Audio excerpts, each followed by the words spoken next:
Dios les bendiga a todos, hermanos. Bendiciones. El pastor Héctor Quiñones. En el día de hoy estamos comenzando con el libro de Números. Vamos a leer el capítulo 1 y el capítulo 2 en el día de hoy, mirando lo que el tema mm, contando al pueblo. Así que, si no lo sabía, el libro de Números va a tener muchos números. Eso no se hizo así para confundir a nadie. Literalmente hay muchos números en este libro. Vamos a entender la importancia de ellos mientras lo estudiamos. Amado Dios, gracias, Padre, por esta oportunidad de poder comenzar otro libro de tu palabra. Gracias porque has estado con nosotros en estos estudios hasta este momento y porque continúas hablando y enseñándonos diariamente de tu palabra. En el nombre de Jesús, Señor, te agradecemos por esta oportunidad y te pedimos que hables profundamente en nuestras vidas ahora mismo. En tu santo nombre. Amén y amén. Así que, hermanos, primero que nada, vamos a ver acá que el libro de Números es la crónica de los 40 años de peregrinación de Israel en el desierto, entre Sinaí y Moab, y es nombrado así por los dos censos que se tomaron de la nación. El libro comienza en el segundo año de la salida de Egipto y termina al prepararse la nueva generación para cruzar el río Jordán y ocupar lo que es la tierra prometida.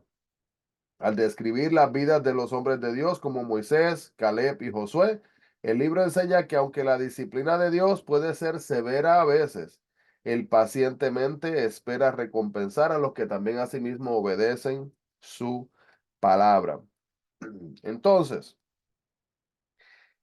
el enfoque de la palabra en este libro es así.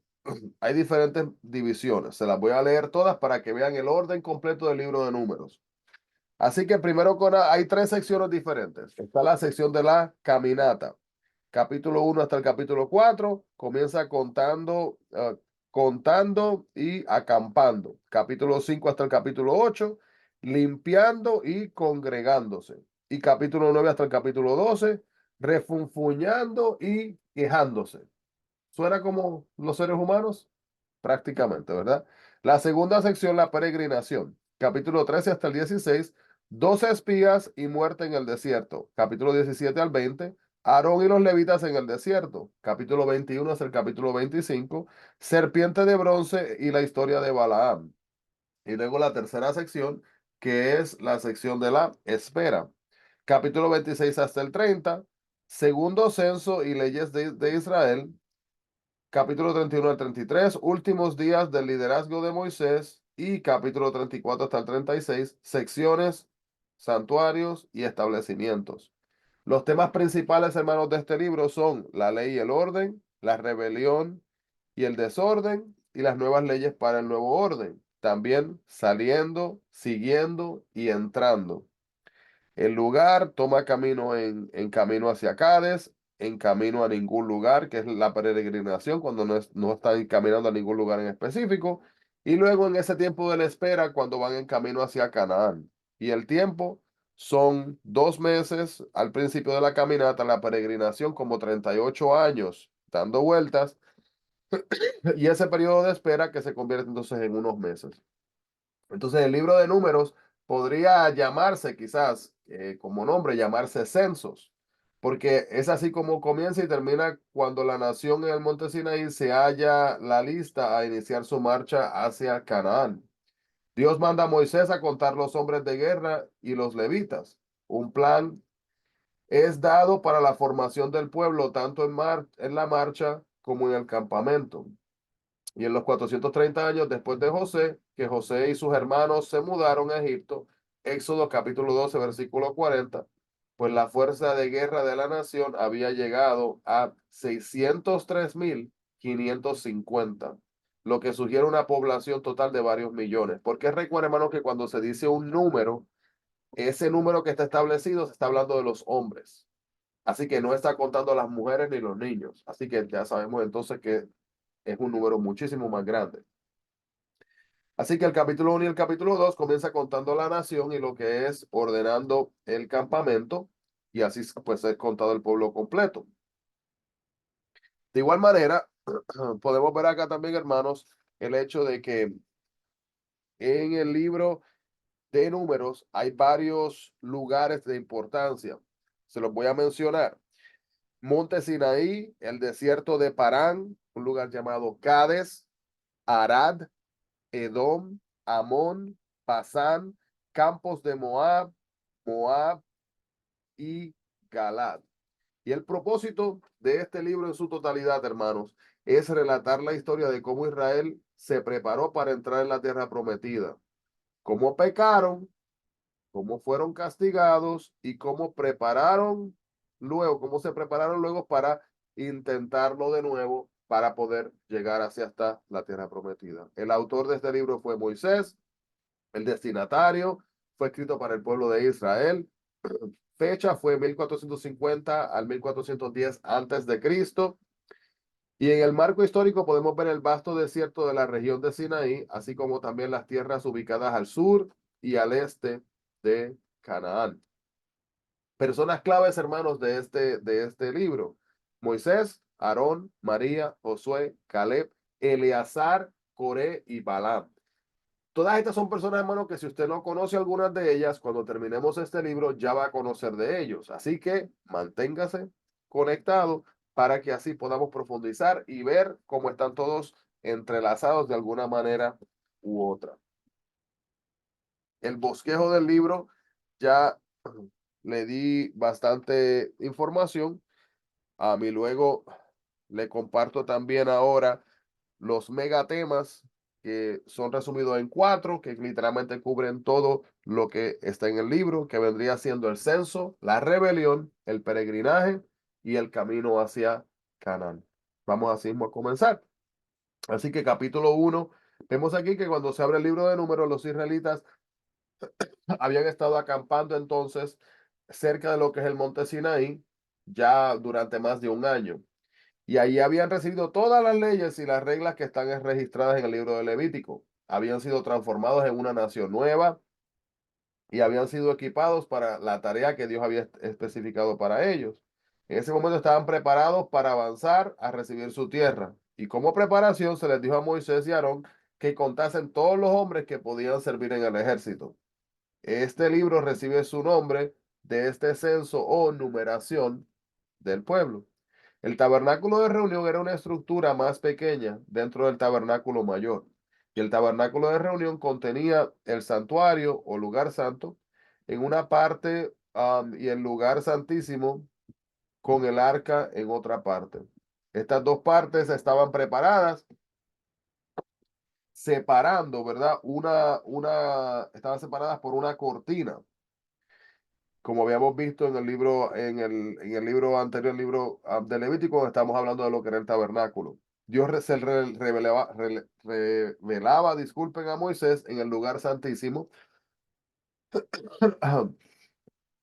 Y a veces el tabernáculo de reunión se refiere a lo que es el tabernáculo en su totalidad, como lo dice el capítulo 2:2.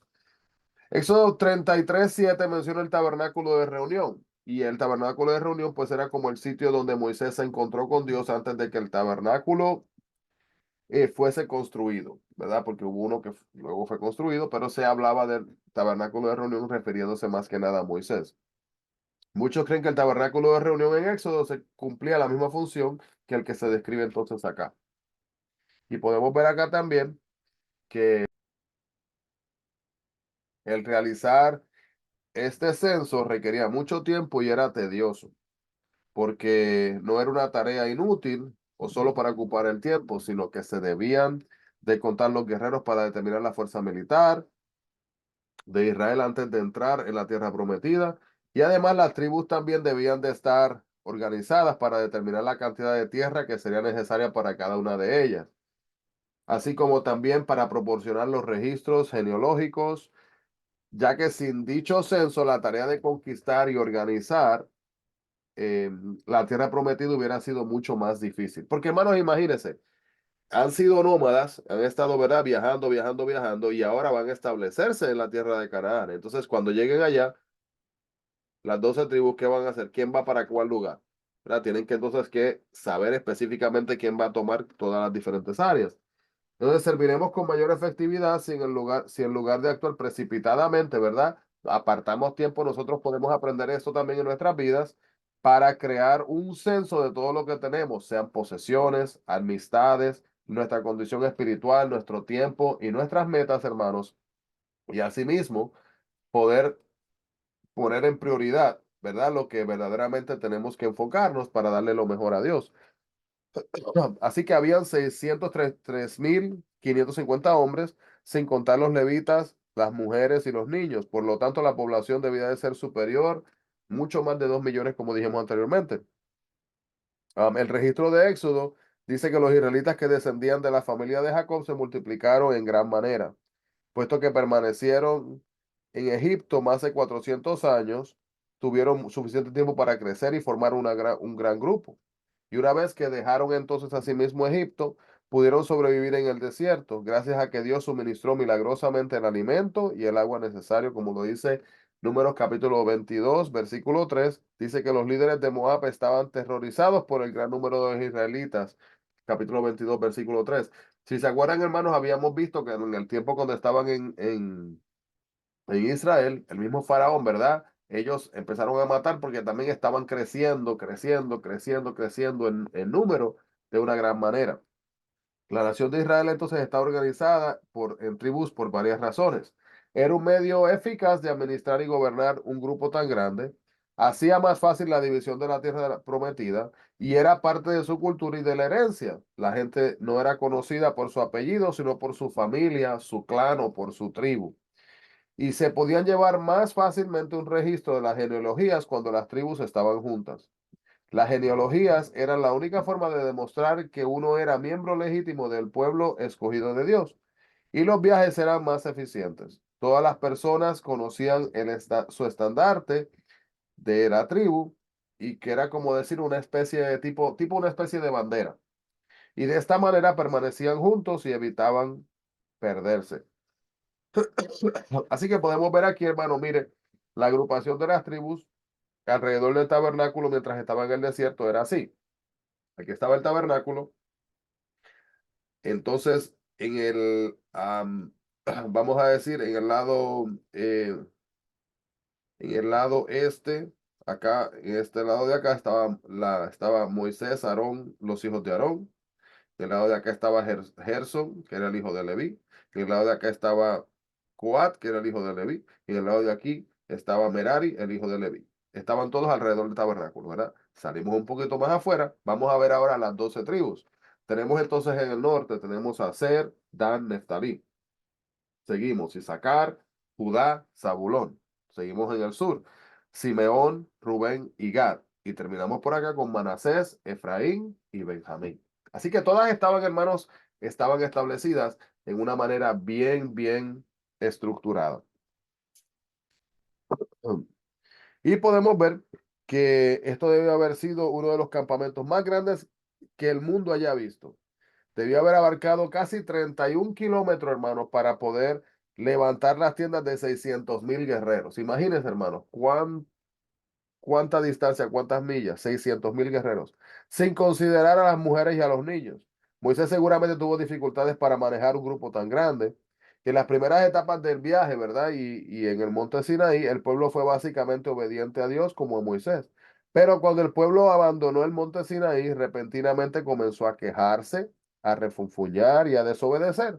Y pronto surgieron problemas y Moisés ya no pudo manejar de manera eficaz a los israelitas como lo había hecho anteriormente. Los libros de Éxodo y Levítico y Números presentan un tremendo contraste entre lo mucho que podemos lograr cuando obedecemos a Dios y cuán poco podemos realizar, hermanos, cuando nosotros no lo hacemos. Y qué triste que tenemos tiempo para todas nuestras vidas, incluyendo quejarnos, y cuando tenemos que obrar o hacer algo para Dios, muchas veces no lo hacemos. Amado Dios, gracias, Padre, por esta oportunidad de poder reflexionar y aprender de la vida de tu pueblo, de los errores que ellos cometieron y poder resaltar, Señor, muchos de estos errores en aquellos tiempos que todavía pasan en el día de hoy. Te pedimos, Señor, que nos ayudes a que no caigamos en ese mismo patrón y que no vivamos vidas donde nos enfoquemos en estas cosas como lo hicieron ellos, Señor, cuando fueron en tu contra. En el nombre de Jesús te agradecemos, Padre, por la oportunidad que nos das diariamente de servirte. Guíanos y que seamos luz en medio de las tinieblas. En tu santo nombre lo pedimos. Amén y amén. Dios le bendiga grandemente, hermanos, a todos. Bendiciones. Y no se olviden, busquemos la presencia del Señor.